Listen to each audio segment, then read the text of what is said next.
Rasengan.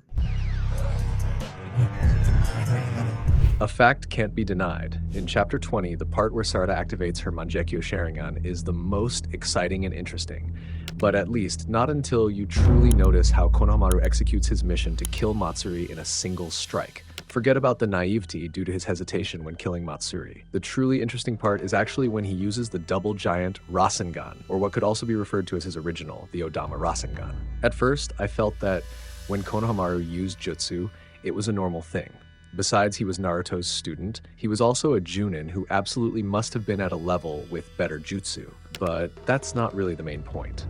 The Odama Rasengan that Konohamaru had mastered at this time was absolutely the result of his years of practice after receiving training from Naruto. But there is something unnatural here. What is unnatural is how Konohamaru's Odama Rasengan looks much bigger than Naruto's when he uses QB chakra.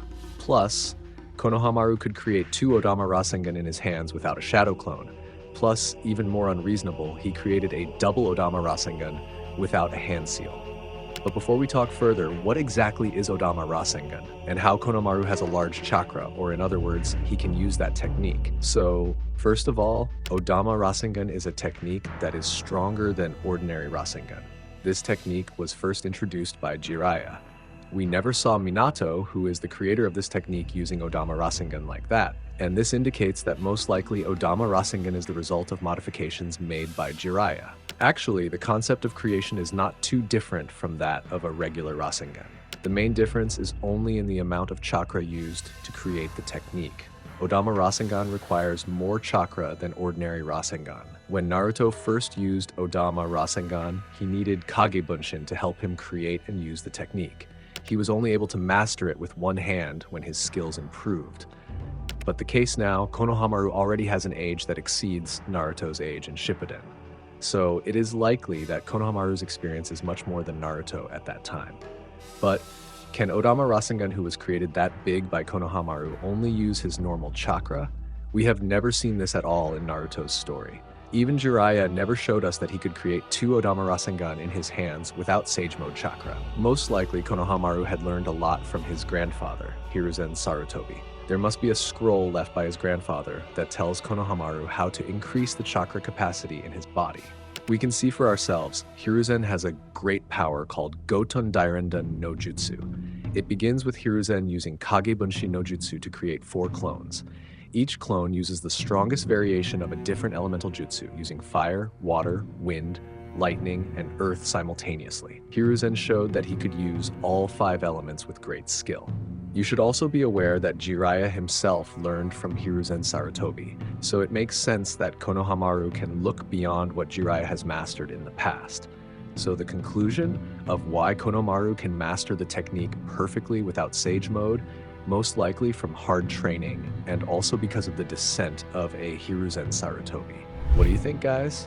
And this is the most interesting part. How can Konohamaru create that technique without a hand seal? Isn't it supposed that from a jutsu, a shinobi must use a hand seal first? Actually, there are 2 answers. We know that since the Boruto era, the ninja world has changed. The point is, every shinobi, or even not a shinobi, they can use a jutsu perfectly without a chakra. And that's thanks to the help of ninja science tools. Even Boruto, who at that time created a Rasengan as a condition for being accepted as Sasuke's student, Boruto could not fully create the Rasengan according to Sasuke's criteria, that is, with a large size. Because the first time Boruto mastered the Rasengan, it was with a small size.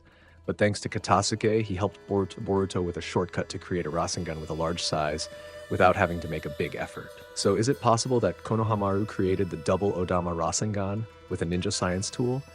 Actually, this can be said to be possible and can also be said not.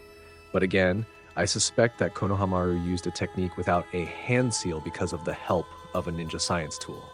But if it was not with a ninja science tool, then in the next chapter we should get an information or flashback of how Konohamaru created a technique perfectly.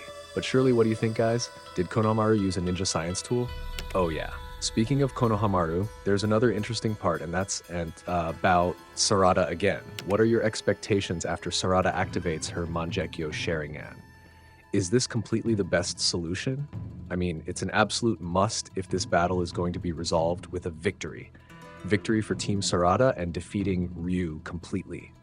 I have another scenario, and again, this is based on the slow phase of the story. First of all, Sarada will easily corner Ryu with her eye ability, but unfortunately it doesn't last long. The reason is chakra, and also this is the first time she uses her eye ability.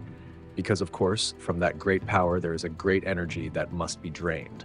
Even if the user thinks about it, then there will be many risks that must be accepted. Then, what's next? The answer is, Ryu won't be easily defeated again, because if we analyze it again, Ryu's awakening hasn't been long enough. Then, it's highly improbable that Ryu should end that quickly, because the best scenario is, one of them will awaken his potential again. But who is he? Of course I'm guessing it's Mitsuki, because most likely, I'm sure that Sarada won't really retain the power of her eyes. And in the end, the real finale of the fight is Mitsuki with true potential. But if you're asking who will win, honestly, this will be a 50-50 fight. Either they have to be badly injured together, or even each of them has to escape. But for sure, saying that Ryu will quickly end up losing this is something that is hard to accept. Ryu will be defeated, and his Togadama will be taken away, but it won't be anytime soon. There will be many scenarios that must be passed before Ryu really loses. But saying who will kill Ryu in the end, I suspect that Mitsuki is the most ideal person to defeat him.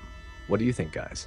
Oh yeah, back to the Sarada. Regarding the Mangekyo Sharingan, the fact is that it can absorb matter such as iron sand. But it does not rule out the possibility that the ability also means that it can absorb a senjutsu in the form of water, fire, and so on. It seems like Kishimoto created this power so that Sarada's strength wouldn't fall too far behind Boruto and Kawaki, who have karma powers.